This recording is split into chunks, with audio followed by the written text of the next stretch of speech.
Alexa, how many weeks is 75 days? 75 days is 10 weeks and 5 days.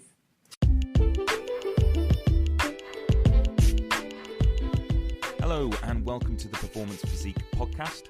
My name is Arj and I am your head coach. This podcast is all about helping you with your running, your nutrition and your training. We take the jargon out of sports science to help you realise your goals faster than ever before. Let's get started.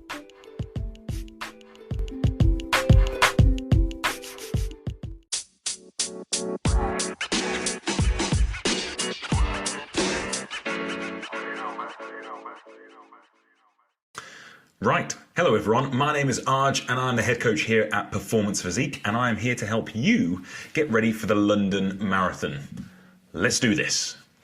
Right, so 10 weeks out, according to that thing over there, we are from the London Marathon. That was interesting grammar, wasn't it? 10 weeks out from the London Marathon. Most of you really should have been training for at least 2 weeks now in the build-up for the London Marathon. If this is your first event, maybe you've started really early, or maybe you're in the sub-elite category, even in the elite category. Well done to you if you are. But 10 weeks isn't actually the longest period of time to prepare now. But at the same time, if you've been doing some work and you're relatively fit and in shape and strong, 10 weeks still gives us loads of time to make some improvements. I'd expect some big improvements over the course of a 10-week training program. Bear in mind that as you build up into the London Marathon, you're going to want to have a taper week in there and probably a lighter week ideally as well. Recently, I was speaking at the National Running Show at the NEC, and my talk was all about running mileage and how to avoid injury. And a couple of the emails I've received since, it was, okay, so have you got any quick bits of information, tips that you could lend us in terms of how to prepare for a marathon? It's the first one I've done, etc., etc. So here we go. In under 5 minutes, this is how you should be forming your basic training program. First of all, don't make the same mistake that so many others do and think, I'm just going to run the exact same run again and again and again and hope that gets me to the marathon. Realistically, if you do the same thing over and over, isn't that the sign of madness? Don't they say that's the sign of madness, repeating the same thing again and again and hoping for a different answer? You don't want to run out at the same pace. You're probably running that pace too fast as well, but you don't want to do that again and again and again. You want to vary your runs. You want to vary the type of training that you're doing. When you're looking at your week, your 7-day week, you want to incorporate most of that week coming from easy running, so stuff which is really gentle and perhaps doesn't stress you too much physically. It needs to be much lower than 80% of your maximum heart rate, if you know what that is. Otherwise, make sure it's conversational pace. Stuff which you don't feel horrendous after once you've completed that run. That's where 80% of your runs wants to come from. So it might be, for some people, that might be 3 runs a week are just easy. And then 1 to 2 runs per week should be challenging. Quality runs, I refer to these as. And quality runs are paces that are faster, usually faster than what you're going to do on race day. And they're formed of running at threshold, which is something comfortably uncomfortable, or running repetitions, very fast stuff, or running intervals, doing hill runs, all of those kind of things.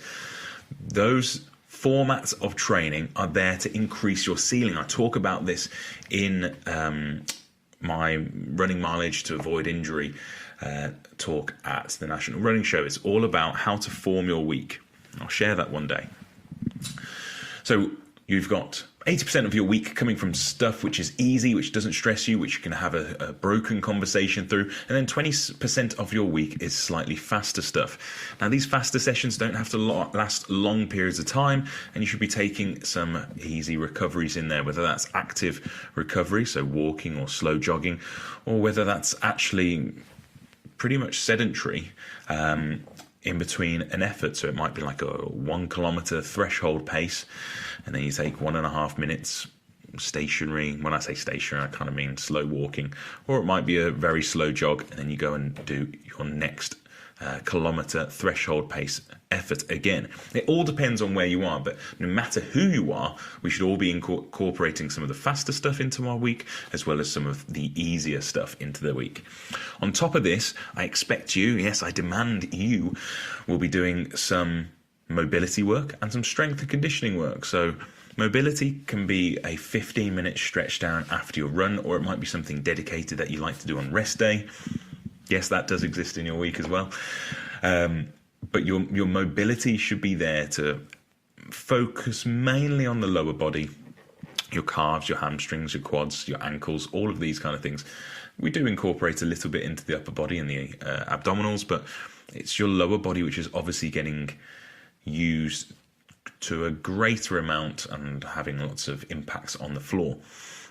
Your strength work, 1 to 2 sessions per week. These don't need to be hours and hours in the gym. Anything between 20 minutes and an hour is perfectly fine. And don't be shy about lifting weights. Make sure that you can handle your body weight. Make sure you can do some hops and some jumps. All of those things are very important for endurance runners. But also focus on heavy lifting. Can you squat with whether it's a dumbbell, whether it's a goblet squat with a kettlebell, or whether you have access to a squat rack and you stick the bar on your back, whatever it is, can you lift those loads?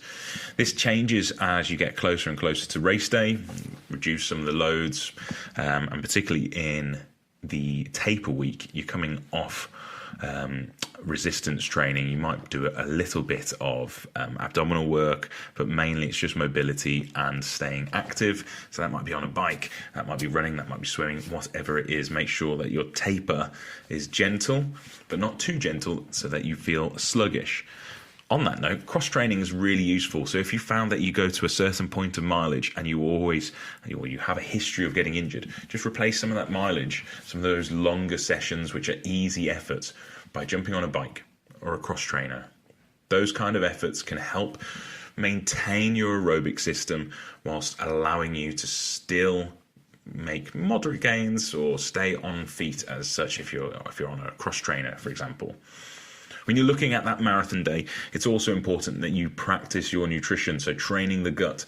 We need a minimum of 3 weeks to train the gut. So when I say training the gut, that might be using gels, isotonic drinks, sweets, those kind of things.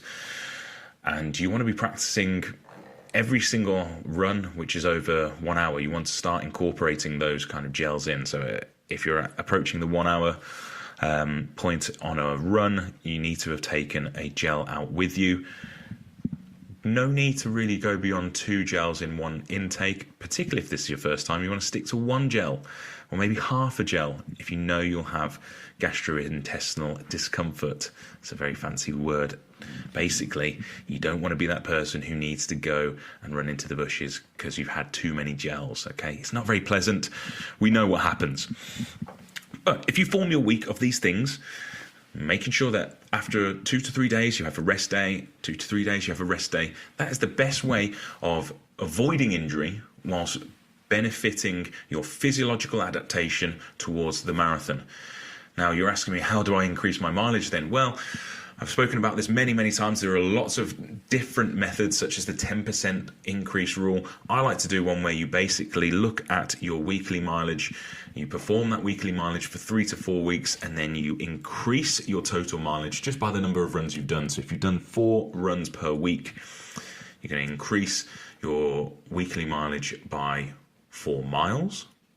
And then you're going to stay at that level for 3 to 4 weeks, allow adaptation to occur, and then you'll move on. Hopefully, this has been a really useful intro into marathon training. 10 weeks from London Marathon. I want to see you guys competing there. I will be there. I'll be offering lots of advice over the next few weeks. So if you have found this useful, make sure you hit subscribe, make sure you hit like, and we'll have much more information coming to you. And if you have a question, drop it in the comments. Bye-bye.